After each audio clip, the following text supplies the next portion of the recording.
अर्जुन इस समय अपनी भावनाओं के अधीन होकर युद्ध न करने के लिए तर्कों को संबोधित कर रहा है। इस श्लोक में भगवान कृष्ण को बताया जा रहा है कि अगर घर के बड़े एवं वृद्ध की मृत्यु हो जाती है तो उस कुल का सर्वनाश निश्चित ही हो जाता है। स्वागत है आप सबका 2 मिनट गीता ज्ञान में। आज हम भागवत गीता के अर्जुन विषाद योग श्लोक 39 की व्याख्या करेंगे। कुलक्षय प्रणश्यन्ति कुल धर्मा सनातना धर्मे नष्टे कुलम कृत्स्नम धर्मोभिभवत्युत। सबसे पहले श्लोक का हिंदी में अनुवाद जान लेते हैं। कुल का नाश होने पर सनातन कुल परंपरा नष्ट हो जाती है और इस तरह शेष कुल भी अधर्म में प्रवृत्त हो जाता है। अब श्लोक का तात्पर्य एवं भावना समझ लेते हैं। वर्णाश्रम व्यवस्था में धार्मिक परंपराओं के अनेक नियम हैं, जिनकी सहायता से परिवार के सदस्य ठीक से उन्नति करके आध्यात्मिक मूल्यों की उपलब्धि कर सकते हैं।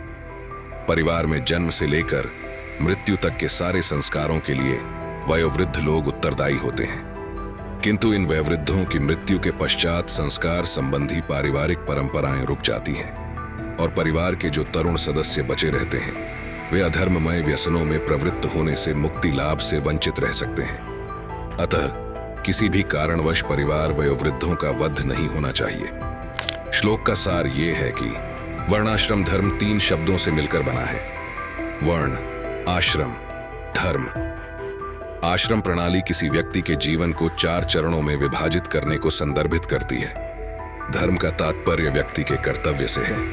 इस प्रकार वर्णाश्रम धर्म किसी व्यक्ति के जीवन के चरण से संबंधित समाज के सदस्य के रूप में कुछ कर्तव्यों का सुझाव देता है। यह किसी विशेष की सामाजिक स्थिति, स्वभाव पर निर्भर नहीं करती।